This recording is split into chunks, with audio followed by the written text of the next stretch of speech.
On this edition of Sightings, in the 1950s, high-level officials at a super-secret military base conducted radical experiments that produced startling new technology. Our immediate reaction to each other was, my gosh, those are flying saucers. Those things really do exist. One mystery lingers. Where did the saucer designs come from? A lot of people say they're from deep space. Then, a violent accident left this woman with the ability to solve crimes. It's almost like I've become the victim because I can see through their eyes. Later, behind the beauty of the Bahamas, beware of the forbidden religion called Obeah. It is definitely part of voodoo. Plus, his life changed in an instant. Now he says he's not the same man, and his family agrees. There was no question in their mind but what a totally different soul was inhabiting that body. And a sightings update. The people of Mexico City continue to document the story of the century.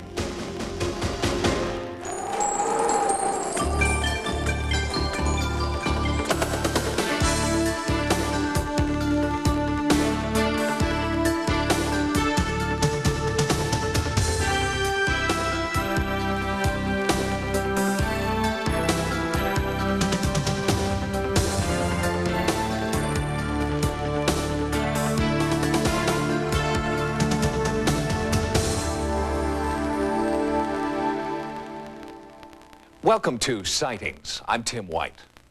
The archetypal unidentified flying object is the flying saucer. Reports of convex, disc-shaped objects are the most common type of UFO sighting. Many ufologists point to the shape as an indication of their extraterrestrial origins.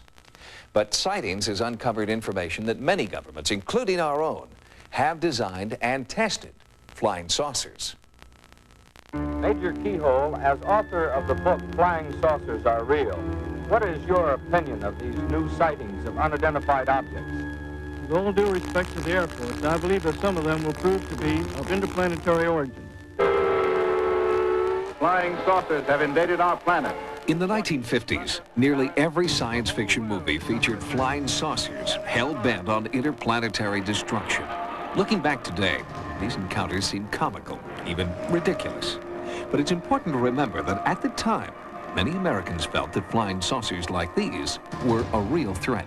At that time, I realized that certainly we were not the only civilization in this universe or galaxy.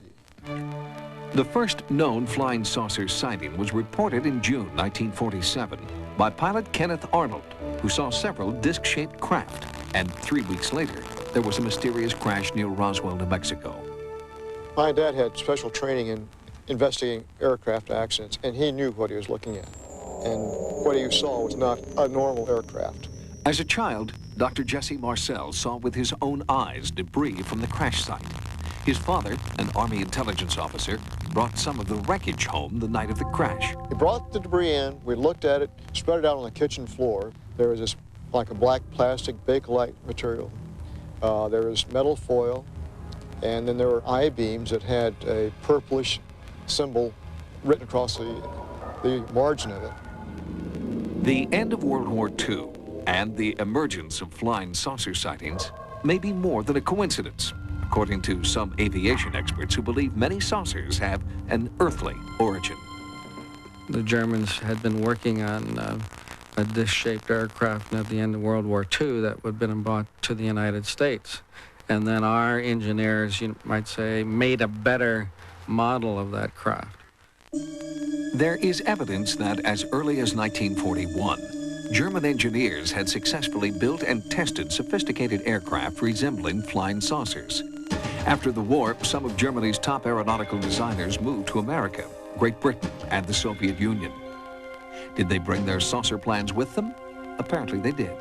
This is rare, declassified footage of a saucer-shaped craft built and tested by the U.S. Air Force and dubbed the Avro car. A sightings investigation unearthed the original Avro car prototype, forgotten in an obscure hangar just outside Washington, D.C. The Avro car was developed in the late 1950s as an experimental test vehicle for vertical takeoff and landing aircraft. They had intended to create an aircraft which would fly at regular aircraft altitudes and speeds in excess of 300 miles an hour. Now you can say they were built by aliens, or you could say that they were built by humans, you know. And it's most likely that one of the major governments in the world, Soviet, American, British, had built something like that. There are other indications that the military had ambitious plans for the flying saucer design. The film you're watching is not science fiction. It is a rarely seen Air Force training film. Fire the ultimate weapon. This isn't fantasy, nor is it necessarily a faithful look at the future, for new discoveries may alter our course. In addition to films and documents, there are a few eyewitnesses who have dared to speak publicly. In 1967, at MacDill Air Force Base in Florida, Jack Pickett and a friend made a startling discovery. We were near a restricted area of the base, and all of a sudden we saw 4 aircraft parked out there, and our immediate reaction to each other was, my gosh, those are flying saucers. Those things really do exist. As publisher of the base newspaper, Pickett asked for permission to write an article and publish photos of the flying saucers he had seen. I was called up to the Adjutant General's office. He went over to a file cabinet and got out a whole bunch of photographs. And he proceeded to lay these photographs out on a large table so that I could look at them. Well, of course, my interest perked up instantly when I began to see literally hundreds of photographs of all types of quote-unquote flying saucers. George Filer is a former Air Force intelligence officer who has interviewed Jack Pickett. He believes Pickett's story is genuine and very significant. A lot of people say, well, how can something be kept secret for 50 years? Well, I point out that the F-117 stealth fighter was kept secret for approximately 10 years. And most of us didn't know that it existed until the government released the information. I pointedly asked him, not only are these where the flying saucers stories came from, is this what they were? And he said, yes. Well, I was awestruck. I couldn't really believe I was seeing what I was seeing. Some of those photographs had many, many aircraft in them, and they were all easily identifiable as Air Force photographs are. And I asked him, well, how high and how fast could these things go? You hear all these stories. And he said, well, this particular aircraft could go fast enough and high enough to actually achieve space flight. And I had no idea when he was telling me this story that wouldn't be too long before they were declared non-existent. Interestingly, in the days just before Pickett's discovery of the saucers at MacDill, there had been a rash of UFO sightings in the area. Were the two events connected? We may never know, because not only was Jack Pickett denied access to the saucer photos, the Air Force began to deny their very existence. This is an illustration of one of the largest ones parked down there. In fact, it was the largest. It was nearly 100 feet across. Yes, hello. 22 years after his initial sightings, Pickett has launched a one-man campaign to have the saucer photos, if not declassified, at least acknowledged. When I initially wrote, I began to get answers back. They didn't have the faintest idea of what I was talking about. I got letters from high-ranking officers that they had no record of such an aircraft ever existing. So I knew that it was top secret again. But why maintain secrecy about a 2-decade-old project using World War II technology? Some researchers believe it's because flying saucer projects are still ongoing, and that the technology to build them has not come from a foreign country, but from a foreign civilization. Ufologists believe that the crash at Roswell was not the result of a military saucer project, but the birth of one. That wreckage from Roswell was transported to Wright-Patterson Air Force Base for a reason. Wright-Patterson had something unique to our government, and that was the Technical Intelligence Organization, so-called T2, or what became the Foreign Technology Division. This is the sort of division that would have been appropriate to use for the investigation of UFO research. In fact, in the years following the Roswell incident, 3 former government employees who had worked at Wright Field all applied for U.S. patents for flying saucers. But it would be nearly 40 years before any government employee would state publicly that not only does the military test flying saucers, but that they have been created by stealing technology from captured extraterrestrial craft. In a rare interview for Sightings, aerospace engineer Bob Lazar claimed that he had been part of a team charged with reverse engineering a flying saucer of unknown origin at Area 51 in Nevada. Our job was basically to look at these recovered discs, and I say recovered because I don't know really where they came from, whether they were given to us, we found them, shot them down, who knows what. But our group basically was to back engineer them, which means to start with a finished product and go backward and see how it was fabricated, and try and duplicate some of that technology with earthly materials. The question is no longer, do they exist? Strange experimental craft are being piloted through our atmosphere. The new question is, how many of them are ours? How many of them were created by the sweat of human endeavor? And are any the earthly cousins of a captured extraterrestrial craft? So there's something out there that people are seeing. And the question, of course, is who do they belong to? A lot of people say they're from deep space, you know, but they could just as easily be from this world. The saucer shape, although predominant in science fiction, represents only a small part of UFO designs. There have been numerous documented sightings of cones, cylinders, and spheres with propulsion patterns that no one, including former military engineers, can recreate. Coming up, a violent accident left this woman with startling psychic abilities. The trauma allows the psychic information to get to the surface. Most psychics believe that the power to communicate telepathically and see into the future is innate. It's something that we're all born with, and like any ability, has to be developed and exercised. But a few psychics believe that they received strange new powers after one specific traumatic event. I was in a car and it's like I passed out. My foot went down on the accelerator. I had all kinds of trauma to my head. This side of my face was all black. It was almost like you take a pencil and draw down my nose, and I had glass in this eye, and it was just, the whole side of my head was just a mess. After her accident, Joyce Martin's body was battered, but strangely, her mind was in sharper focus than ever. She suddenly had the ability to locate missing persons. It may be just something about the trauma, whether it's electrical trauma or accident trauma or whatever, that shakes up the brain or changes something that we don't understand yet, but allows the psychic information to get to the surface. Neurologist Dr. Michael Persinger believes that most people who have had head trauma experience some type of heightened psychic ability. He believes these experiences occur here in the brain's temporal lobes.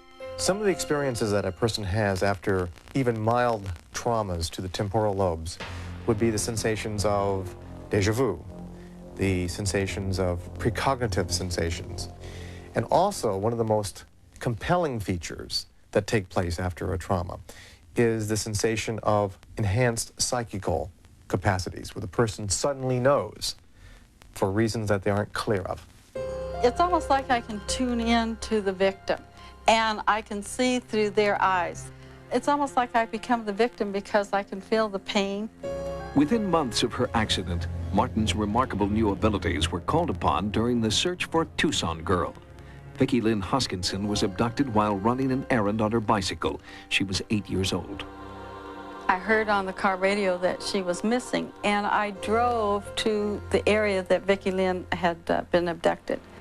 And when I got over there, I knew that she had gone over the top of her bicycle, that the car had hit the back of the bicycle, and that her hands were in dirt, that she had skinned her hands. Martin contacted Police Sergeant Leroy Proctor, a detective from a neighboring county. I don't necessarily believe in psychics, but the information that I received from her on the telephone was so accurate that I became very interested in talking to her in person. Skeptical but desperate, Sergeant Proctor agreed to meet with Joyce Martin. We went out to Ina Road, and as we got just past Wade, there's a big dip. And in the middle of the dip is where my whole body would just start sobbing like a little child sobs after they've been crying for a long time. And it was something I couldn't control at all. and I directed Leroy to go out to the end of Ina. I knew she was out there. She led me to the intersection, basically, of Ina and Wade. She made me stop, and she looked over to the right, and she says, "This really looks like it. This is what I see." We got out of the car, and we looked around, and she says, "I cannot understand why she's not here." In her psychic visions, Martin had seen a windmill, an old wagon, and a barn. All of these clues were found in the vicinity of Ina and Wade. Police searched the area but found nothing until 7 months later, when Vicki Lynn's remains were finally found within 100 feet of that intersection. If I knew then what I know now, yes, I would have got her involved earlier. I would have listened to her more. Vicki Lynn's father, Ron Huskinson, regrets that he did not listen sooner to Joyce Martin's psychic clues. If they would have went by our hunch and we would have known exactly where to look, we'd have been a lot better off. I don't know how this works. I don't know how to stop it. I don't know how to start it. I've never really thought that it was because I had a bump on the head. But there is mounting evidence suggesting that this is precisely what did happen. Injuries can result in a restructuring of the temporal lobes, and the person's capacities to have psychical experiences are actually enhanced. We have no idea what the physiology of the psychic experience is. I don't think we can ignore the fact that trauma seems to be associated with certain psychic abilities, but it's not the whole answer. If the accident had not occurred, no way would I be doing this. I don't know what I would be doing, but I know I would not be sitting here today. Neuroscientist Michael Persinger has successfully recreated near-death, out-of-body, and alien abduction experiences by stimulating the temporal lobes of volunteer subjects. He theorizes that people who have these experiences outside the laboratory may have a brain chemistry that somehow naturally stimulates their temporal lobes. Next on Sightings, he was near death when a new soul entered his body and transformed his life. The light went through me, and when I woke up, I was a different person. People who have been near death report many kinds of paranormal experiences. After a miraculous recovery, a few individuals claim that they now have unexplained powers or abilities. And they believe these supernatural gifts were bestowed upon them by ancient souls that have walked in and taken over the physical body. It's a strange story. A man named Raymond dies. At the same moment, Jason is born. Raymond and Jason are two separate souls, but this man believes they have both inhabited his body. He has no scientific proof, only an undying personal conviction. In 1977, Raymond Winters was told by his doctors that he was dying of cancer, and he had no more than 3 months to live. But Winters is still alive because he believes that during surgery he experienced the phenomenon known as soul exchange and became a walk-in. While the operation was going on, I suddenly found myself conscious, and suddenly a bright light was coming towards me, a brilliant light. The light went through me, and suddenly I heard the nurse screaming, "More anesthetic, he's coming to." And when I woke up from that operation and had that vision, I was a different person.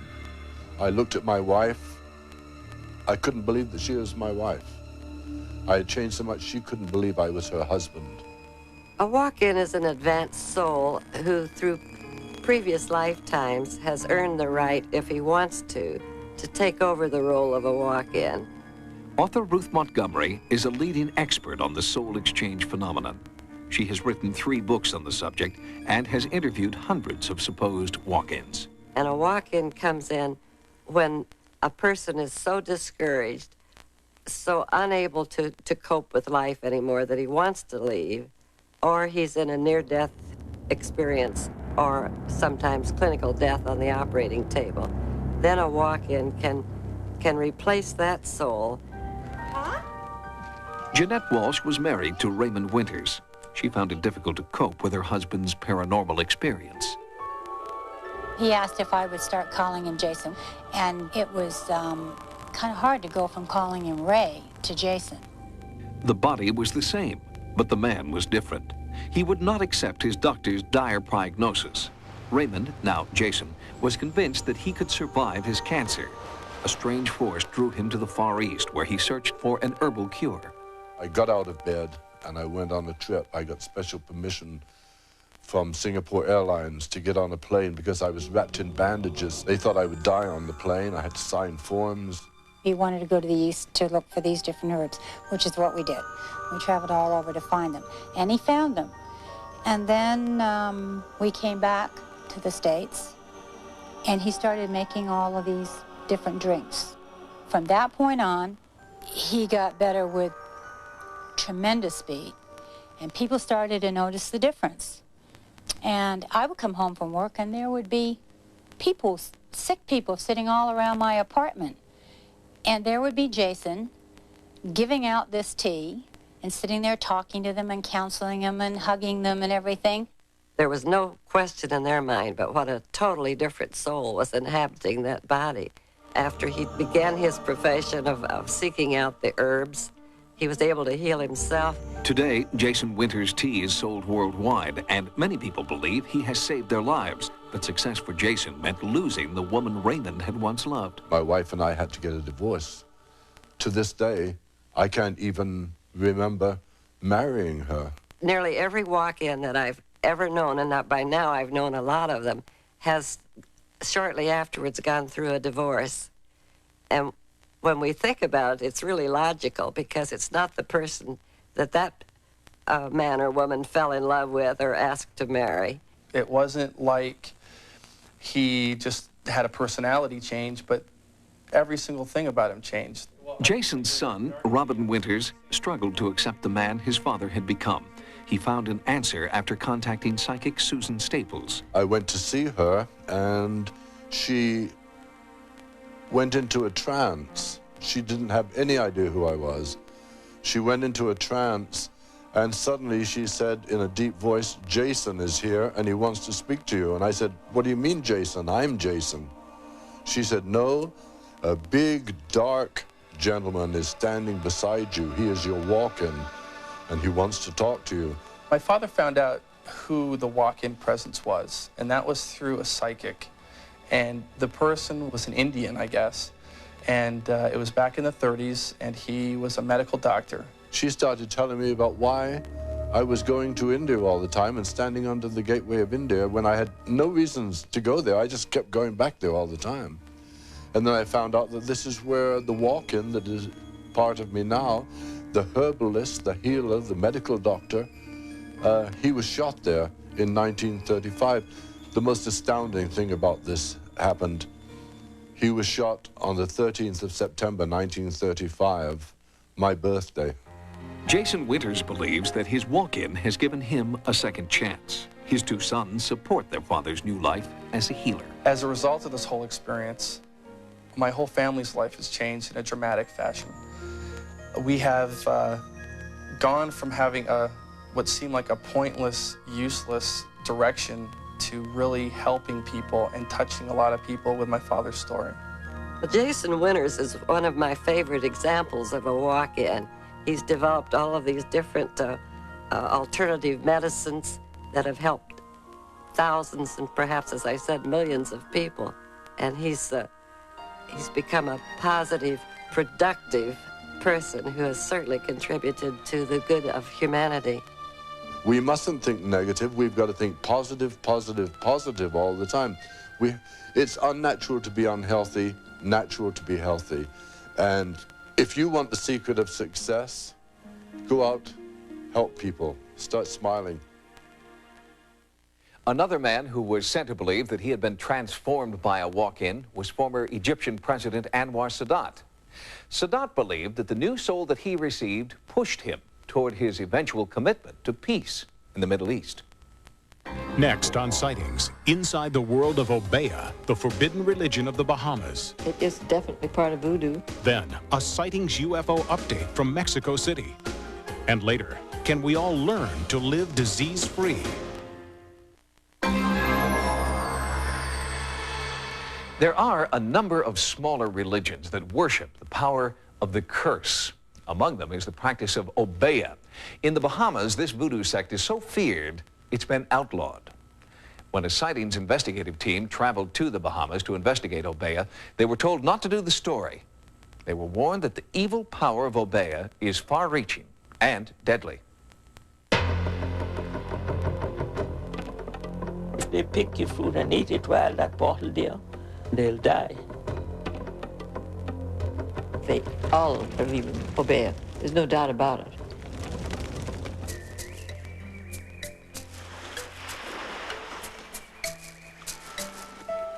Cat Island in the Bahamas is a tropical paradise.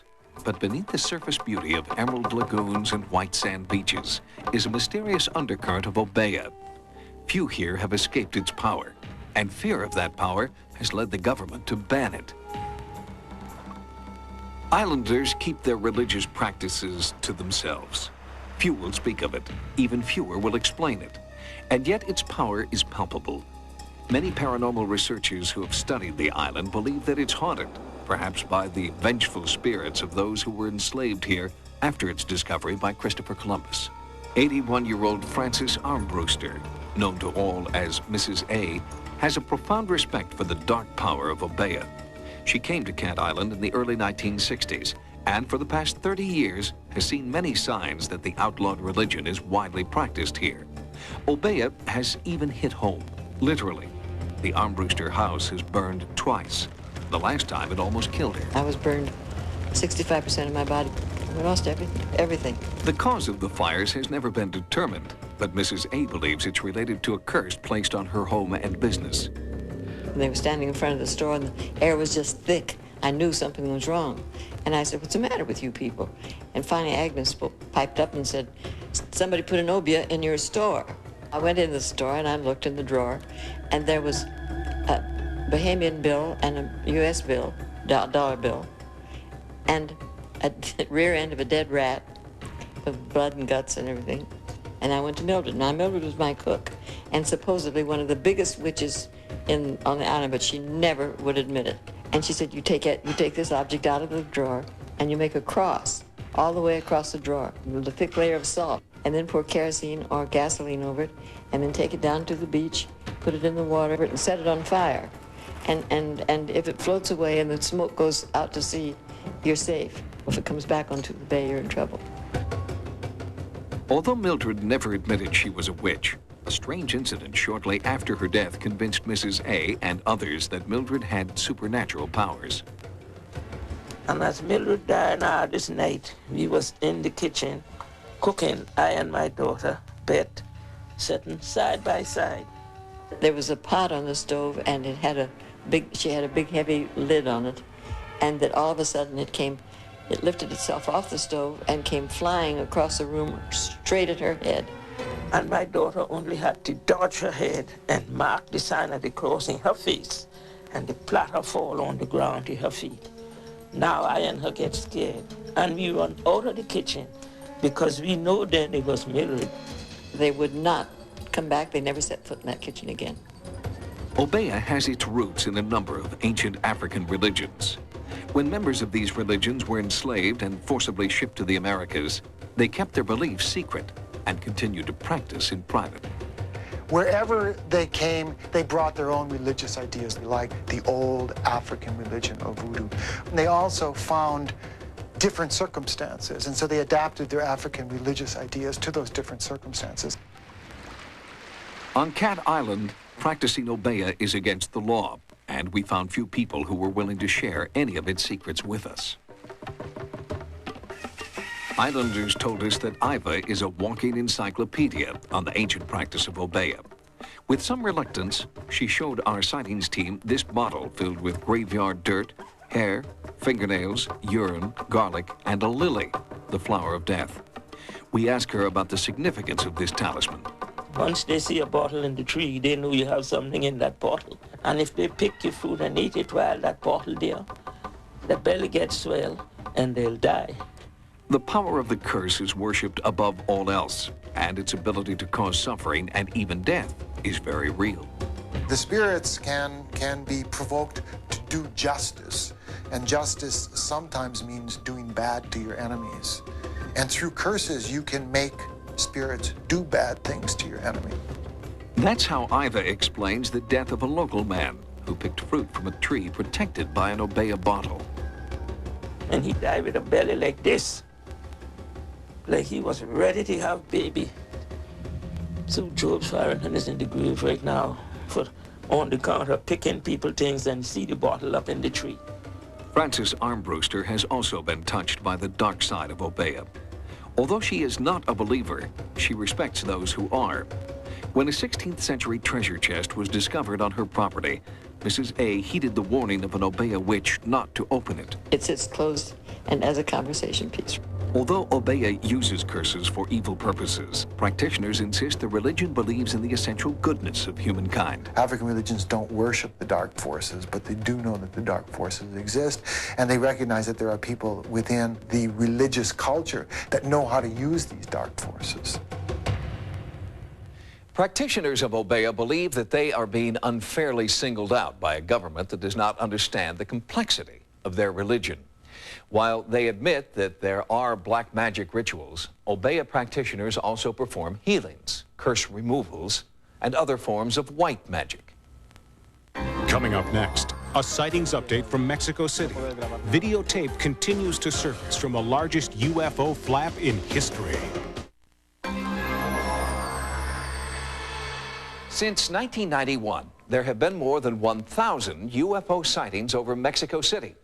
At first, attempts to document the phenomena were amateurish and inconsistent. But as the flap has continued, a more thorough and coordinated effort to document the sightings is underway. It's a grassroots movement that's gaining momentum and credibility.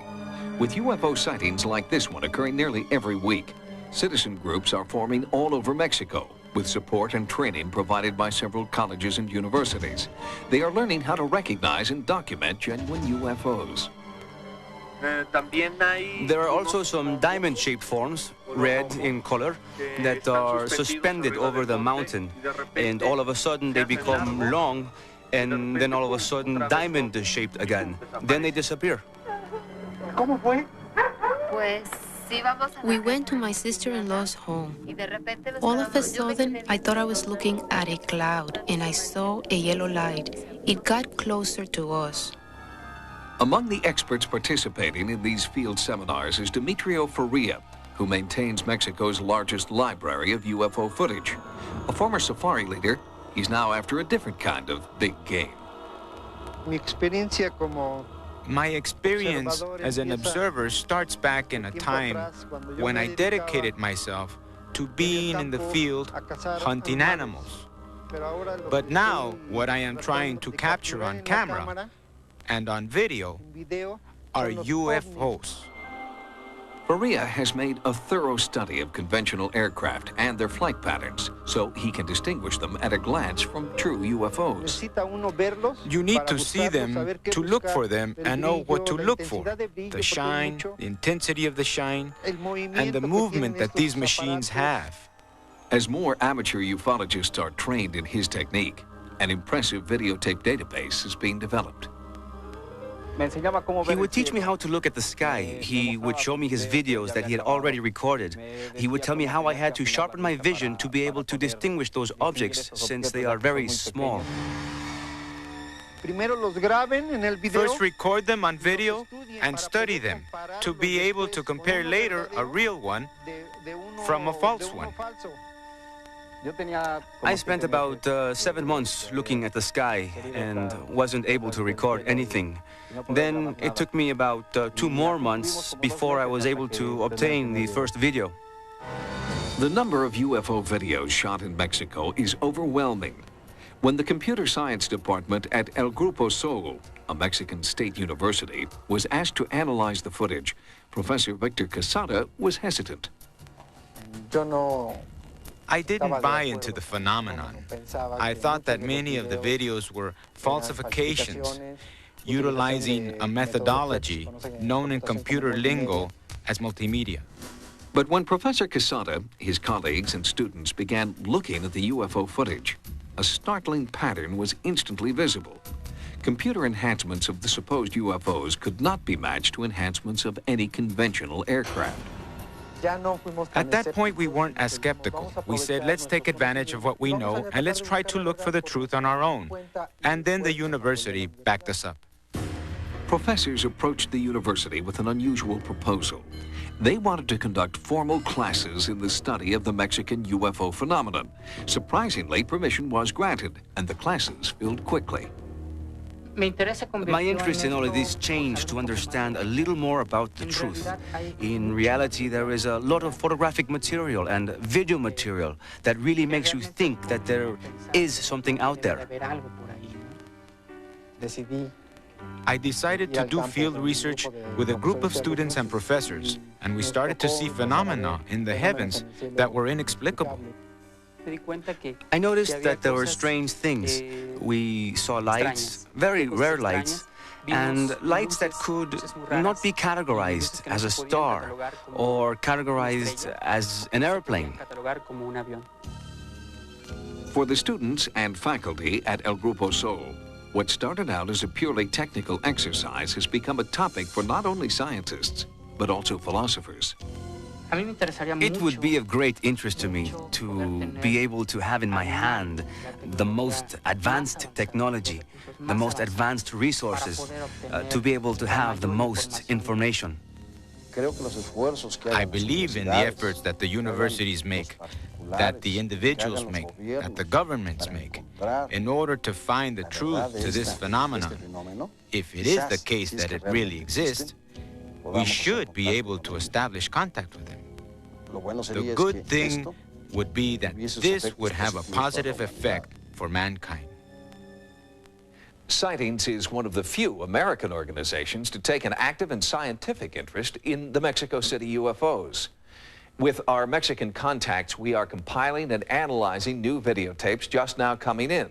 And we'll have those tapes for you on an upcoming program. Next on Sightings, this woman identifies illness through intuition. Financial stress won't cause you to have earaches. It'll blow apart your lower back. Carolyn Mace is a medical intuitive who believes that you can learn to detect the presence of illness before your body sends you any physical warning signs. By teaching people how to psychically diagnose illness, they can begin healing much sooner than is normally possible. I have a very unusual ability with a very unusual skill. It's probably a talent more than a skill. I was born with it. Carolyn Mace is not a doctor or a nurse, but she does have a remarkable track record for diagnosing hidden illnesses. Since childhood, Mace believes that she has had a gift to detect physical and emotional illness before any outward symptoms appear. One day, I went after I was in high school, and I went after work to meet my mom at the grocery store. And the clerk was standing at the cash register, and as I walked by, her husband came in. I received the impression that Elmer was going to die very soon. And 6 weeks later, Elmer was found dead. He had hung himself. Carolyn Mace didn't begin to develop her intuitive diagnostic powers until years later. In 1984, Mace met alternative therapies pioneer Dr. C. Norman Shealy. A month after the two were introduced, Dr. Shealy consulted Mace over the phone about one of his patients. I would give her the patient's name and age, that's all she needs, and tell her nothing else. And then I say, what do you see is wrong? All I remember is instantly impressions began to come into my head. I said, there's concrete in the person's throat. I didn't know how to use physiological language at the time. But he would take my imagery and convert it. He says concrete, and he says this person has esophageal cancer. Some of Carolyn's diagnoses have been absolutely remarkable. She is extremely accurate. Now, she's only 93% accurate. That makes her, overall, the most accurate person that I've personally tested out of about 100 intuitive people that I've worked with. Mace and Dr. Shealy's successful blending of the psychic and the scientific has led them to share their alternative techniques in a series of seminars. Here, people learn that they can often heal themselves by using their own intuition. Medical intuition, to me, is being able to know what is wrong with someone or the cause of what's wrong with them without necessarily having scientific facts to tell you where that answer came from. It's a spontaneous knowing. Medical intuition is the ability to evaluate a person's energy in order to assess the quality of that person's health. Mace believes that the physical body is surrounded by its own electromagnetic energy field. This field is created not only by an individual's body chemistry, but also by their attitudes, emotions, and spirituality. As the years went by, I started to observe that illness had patterns. In other words, there were certain psychological stresses that were specific to every single illness we developed. There's no such thing as a random illness, none whatsoever.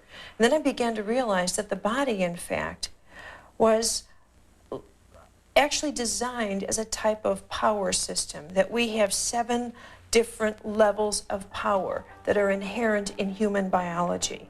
The 7 levels Mace describes correspond to the 7 power centers known in Far Eastern philosophy as the 7 chakras. The chakras are the body's computers because each one warehouses data so specific. They warehouse data just like a computer does.